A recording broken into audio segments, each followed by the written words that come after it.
Hello everyone, welcome back to Commerce Room. This is Priya Dumeja here, your educator. तो students, हम transportation problems की revision कर रहे हैं, प्रैक्टिकल क्वेश्चंस हम करके देख रहे हैं. तो ये आप ही की बुक का एक क्वेश्चन है. तो देखिए, पहले स्टेटमेंट समझिए, देन उसके बाद हम इसका सोल्यूशन देखेंगे कि इसको कैसे सॉल्व करना है. तो आपको क्वेश्चन के अकॉर्डिंग ये बताया गया है कि वेयर हाउस की लोकेशन क्या है, ABC, and sets in stock. Sets in stock का मतलब क्या हुआ कि ये आपकी सप्लाई दी हुई है, ये 100, 25 and 75, and it has a following order for the set deliveries. ये वाले ऑर्डर्स हैं उनके पास डिलीवरी के लिए. मार्केट की लोकेशन है XYZ और ऑर्डर्स उनको मिल रहे हैं 80, 30 एंड 90. तो ये जो ऑर्डर्स हैं ये आपकी क्या होगी, ये आपकी रिक्वायरमेंट होगी, ये आपकी डिमांड होगी. और ये क्या है, ये सप्लाई है. ठीक है.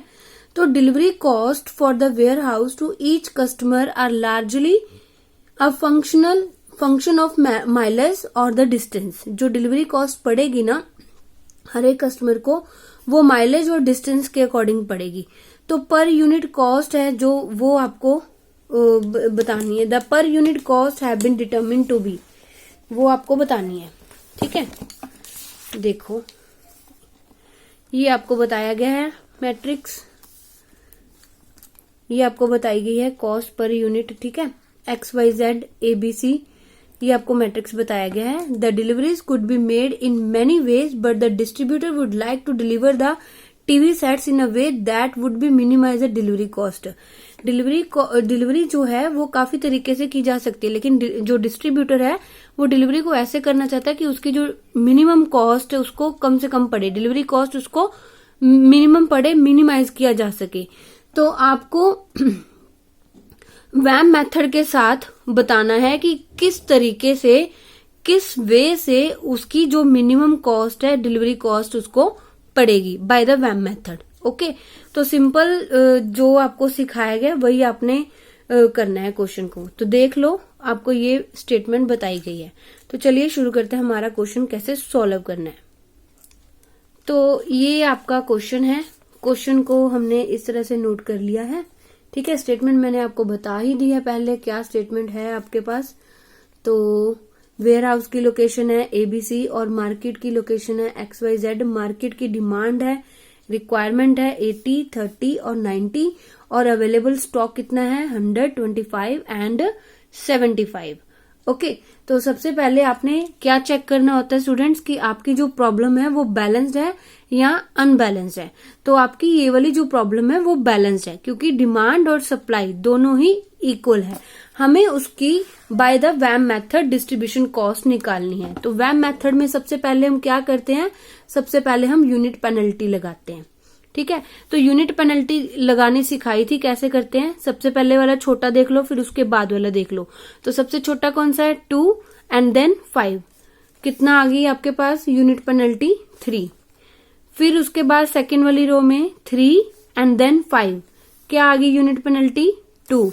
देन 4 एंड 5, ये दोनों छोटे हैं तो यूनिट पेनल्टी आपकी आ गई 1. तो इसी तरह से आप कॉलम वाइज देख लोगे. यूनिट पेनल्टी 1 दिखाई दे रहा होगा, आई होप. तो सबसे पहले ये देखो कॉलम वाइज, छोटा कौन सा है, छोटा है आपके पास 3 और उसके बाद 5. तो यूनिट पेनल्टी कितनी आ गई, 2. फिर 7 एंड देन 8, 1, 5 बड़ा है, 2 एंड देन 4. तो यूनिट पेनल्टी आ गई आपके पास 2. तो सेकंड स्टेप हमारा क्या होता है, सेकंड स्टेप में हमने जो यूनिट पेनल्टीज लगाई हैं उसमें से हाईएस्ट देखते हैं, हाईएस्ट कौन सी है. 2, 1, 2, 3, 2, 1. तो सबसे बड़ी कौन सी है, 3. इसको मार्क कर लेंगे. इसी वाली रो में जो सबसे लीस्ट होगा हम पहले उसको एलोकेशन देंगे. तो सबसे लीस्ट कौन सा है, 2. यहाँ पर डिमांड कितनी है, 90 की, और सप्लाई कितनी है, 100. तो ये आपकी यहाँ पे फुलफिल हो जाएगी. ओके. तो यहाँ पे लेफ्ट है हमारे पास सप्लाई 10, ये कॉलम आपका एलिमिनेट हो गया. तो इसी तरह से यूनिट पेनल्टी 2 लगाएंगे हम. अब आपके पास बड़ा कौन सा है, छोटा कौन सा है, ये देख लो, 5 एंड देन 10, क्योंकि 2 है जो वो एलिमिनेट हो चुका है. अब उस आपके पास क्या आ जाएगा, यूनिट पेनल्टी 2 में 5, यहां पर देखो 3 और देन 7 क्या आ गया 4, यहां पर 5 और यहां पर 8 कितना आ गया 3।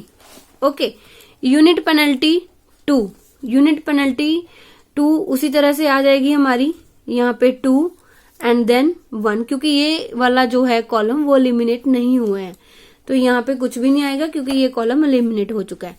तो सेकंड स्टेप होता है हमारा हाईएस्ट देखनी होती है वैल्यू, हमने हाईएस्ट हमारी ये है, इस रो में सबसे लीस्ट 5 और 10 के कंपैरिजन लीस्ट है 5, तो सबसे पहले हम इसको एलोकेशन देंगे।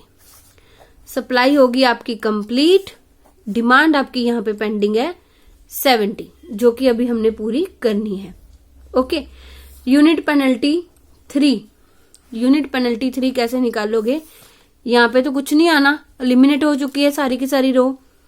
3 7 कितना आ गया 4, 5 8 3, unit penalty 3 column wise 3 5 minus करना है 2 हो गया, उसके बाद 7 माइनस 8 1 वही आ गया आपके पास। अब देखो हाईएस्ट वैल्यू कौन सी है पेनल्टीज में से, 2 1, और इधर देखो इधर है आपके पास यूनिट पेनल्टी 4, तो ये बड़ा है आपके पास, इस वाली रो में हम सबसे पहले एलोकेशन देंगे। ठीक है, तो यहां पर डिमांड कितनी है 70 की और सप्लाई कितनी है 25 की, तो सप्लाई यहाँ पे कंप्लीट हो जाएगी, 25 की एलोकेशन दे देंगे। 70 में से 25 हमने एलोकेट कर दिया, बाकी हमारे पास लेफ्ट है 45। ओके, तो अभी यूनिट पेनल्टी देने की जरूरत नहीं है क्योंकि आपके पास 2 ही तो बचे हैं।